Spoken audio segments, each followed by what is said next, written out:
സസ്പെൻസുകൾക്ക് വിരാമം. ഉപരാഷ്ട്രപതി തെരഞ്ഞെടുപ്പിനായുള്ള NDA സ്ഥാനാർത്ഥിയെ പ്രഖ്യാപിച്ചു. മഹാരാഷ്ട്ര ഗവർണർ CP രാധാകൃഷ്ണനാണ് NDA സ്ഥാനാർത്ഥി. ഡൽഹിയിൽ ചേർന്ന BJP പാർലമെന്ററി ബോർഡ് യോഗമാണ് സ്ഥാനാർത്ഥിയെ തീരുമാനിച്ചത്. പ്രതിപക്ഷ സ്ഥാനാർത്ഥിയെ തീരുമാനിക്കാൻ ഇന്ത്യ സഖ്യ നേതാക്കളുടെ യോഗം നാളെ ചേരും.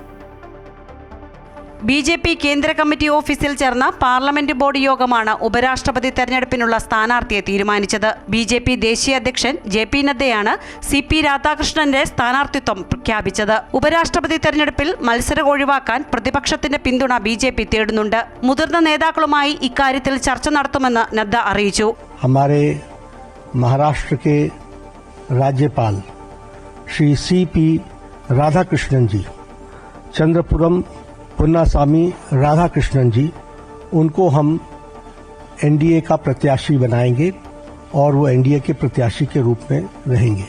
നിരവധി പേരുകൾ പരിഗണിച്ചുവെങ്കിലും RSS നിലപാട് സ്ഥാനാർത്ഥി നിർണയത്തിൽ പ്രതിഫലിച്ചു. BJP തമിഴ്നാട് ഘടകം അധ്യക്ഷനായിരുന്ന ചന്ദ്രപുരം പുന്നുസ്വാമി രാധാകൃഷ്ണൻ എന്ന CP രാധാകൃഷ്ണൻ RSSലൂടെയാണ് സംഘടനാ രംഗത്തേക്ക് എത്തിയത്. കോയമ്പത്തൂർ ലോക്സഭാ മണ്ഡലത്തിൽ നിന്ന് 2 തവണ പാർലമെന്റിലേക്ക് എത്തിയ CP രാധാകൃഷ്ണൻ 2024 ജൂലൈയിലാണ് മഹാരാഷ്ട്ര ഗവർണറായി ചുമതല ഏറ്റെടുത്തത്. മുൻപ് ജാർഖണ്ഡ്, തെലങ്കാന എന്നീ സംസ്ഥാനങ്ങളുടെയും ഗവർണർ പദവി വഹിച്ചിട്ടുണ്ട്.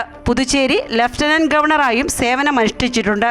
അതേസമയം പ്രതിപക്ഷ സ്ഥാനാർത്ഥിയെ തീരുമാനിക്കാനുള്ള യോഗം നാളെ ചേരും. ഇന്ത്യ സഖ്യത്തിന്റെ പാർലമെന്റിലെ നേതാക്കൾ കോൺഗ്രസ് അധ്യക്ഷൻ മല്ലികാർജ്ജുൻ ഖാർഗെ വിളിച്ച യോഗത്തിൽ പങ്കെടുക്കും. സെപ്റ്റംബർ 9 ഉപരാഷ്ട്രപതി തെരഞ്ഞെടുപ്പ്. അമൃത ന്യൂസ്, ന്യൂഡൽഹി.